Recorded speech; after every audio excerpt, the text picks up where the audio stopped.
All I really wanna do is baby be friends with you.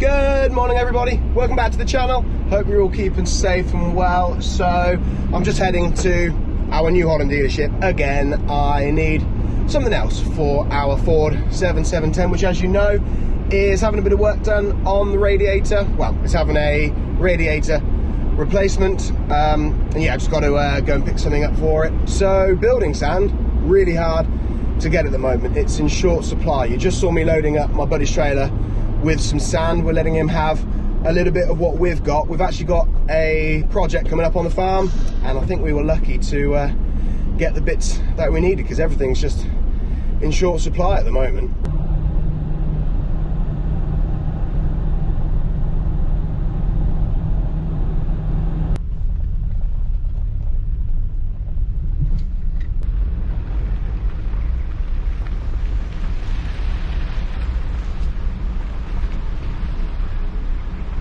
Right, here we are. This seems to be my go-to place at the moment. It's probably just an excuse to see some big blue machines, to be honest. Mustn't forget my mask.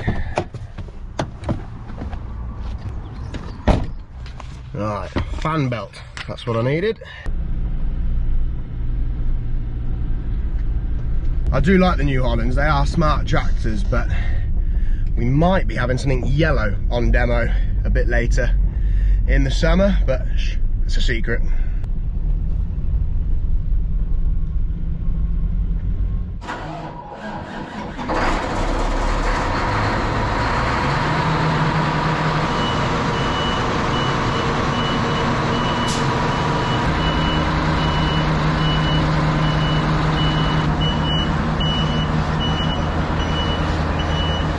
So this is our project.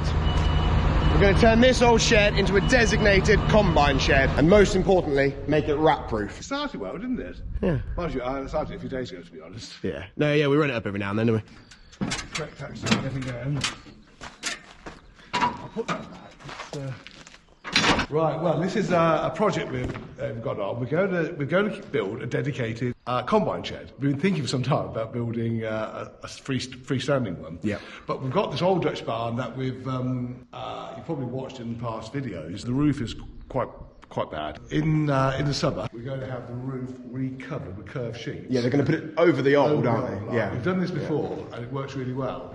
It saves stripping out the old roof, and it actually insulates it. It stops condensation a bit. Yeah. It's quite a good idea, but you've got to make sure the purlin is in good enough condition. Here, we're going to have two uprights fitted. We'll probably do the semi in-house. Yeah.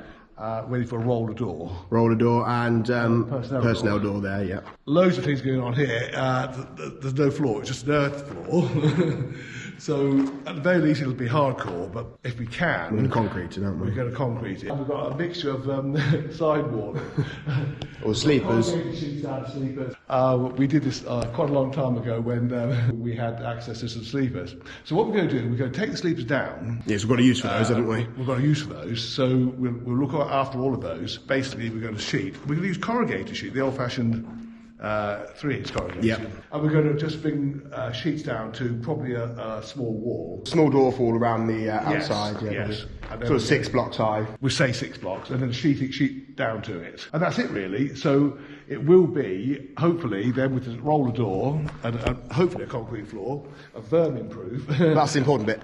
Rat proof. We're quite good with rodent control. We're very good, but our combines lived in those sheds in there. It's not unknown for an odd shall we say, species to appear. The problem is with these combines, they're just so complex, so many nooks and crannies. And tractors, yeah. And the tractors, but that combine in particular. It's not good. No. It wants to be... You've got somewhere clean, sealed off. Sealed off. We've got to sort of work on that, and I think there's various things we can do. We can make sure when we bring the sheets down to the wall, it's sitting on, I think you can get a drip. It's a special profile. Yeah. And it's a drip sill, I think it's called. But I also think it's got the rat creeping up. Creeping up, yeah.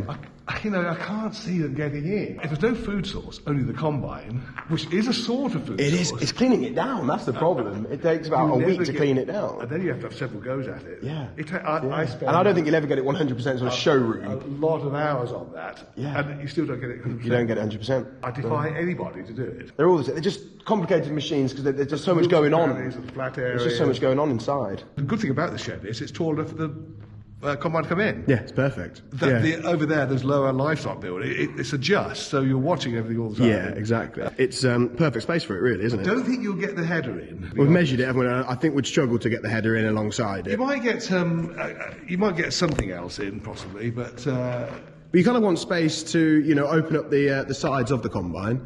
So you do. Could You work might on it. Work on it. Yeah. The Dutch barn over here, that was resheeted on the roof, wasn't it? 798. So if you think about it, that's plastic coated. It doesn't look plasticky, does it? Just look like painted. It looks all right. And I'd say it's in the 20 or 30 years life in that. Oh, easily. I like the Dutch barns. I think if we ever put up another barn in the future, it should be a Dutch barn. I think so too. Yeah. Because I know we've sort of mentioned the idea of maybe doing something like a straw shed at some point. Probably. Yeah, and if you're doing it, something like a Dutch you'd barn. actually consider a Dutch barn. Yeah, definitely. Yeah, definitely. The timber's worth keeping because everything's so short now. But we've always, you know what I'm like, keeping timber. I think I love keeping timber, keeping it dry. You want to, yeah. Because the price of it today, but old timber's much better, isn't it? Yeah. Right, let's move some of this stuff over and. Okay, and you're going to get the old telehandler? I'll get the load now if you like. Okay.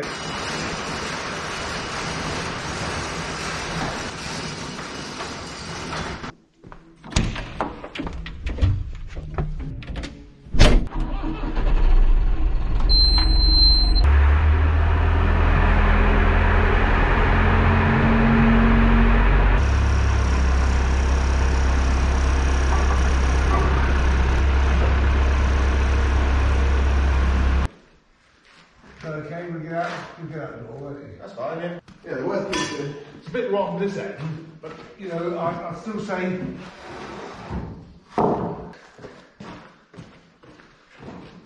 That's good stuff.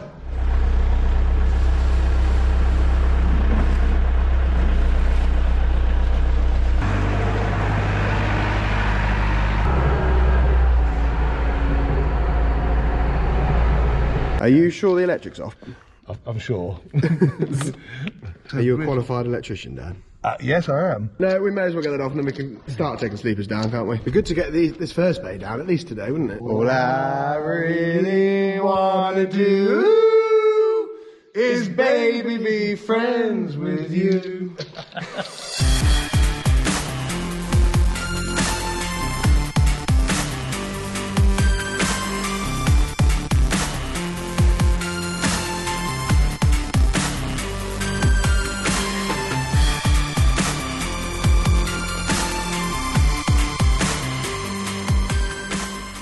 Right, we need the gas. These are heavy, these are. Yeah, don't fancy pushing them all the way up there.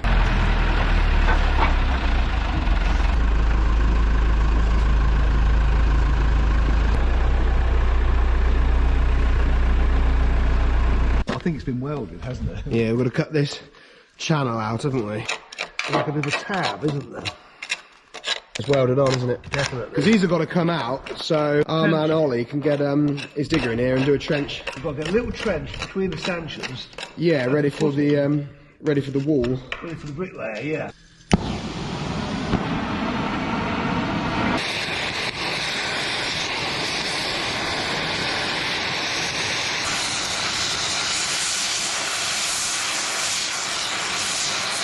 Yeah, that's cut it, that's good. It's a start anyway.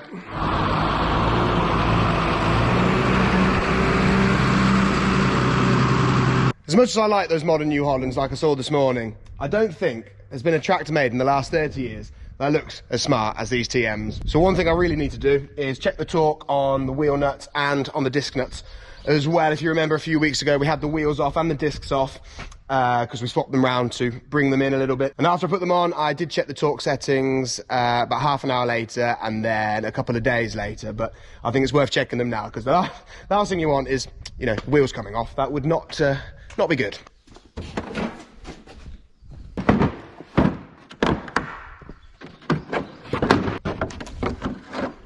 think I did right on them what they're supposed to be. Yeah, 250 Newton meters and 450. I think they're a little bit different on the front.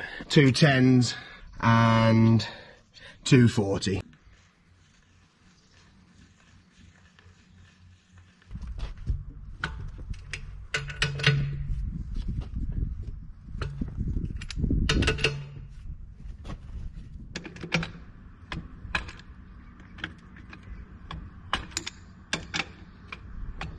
Right, they were okay. It was definitely worth checking. You don't want those coming loose. But yeah, she's a smart tractor, very smart machine. I think I'm going to treat her to a bit of a wash down.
Right guys, thanks for watching today's video. If you've enjoyed it, please be sure to give it a massive thumbs up, as that really does help the channel. And if you haven't already, smash that subscribe button and tap the little bell to get notified when I upload a new video. Right, I think it's about time. I've got some New Holland overalls.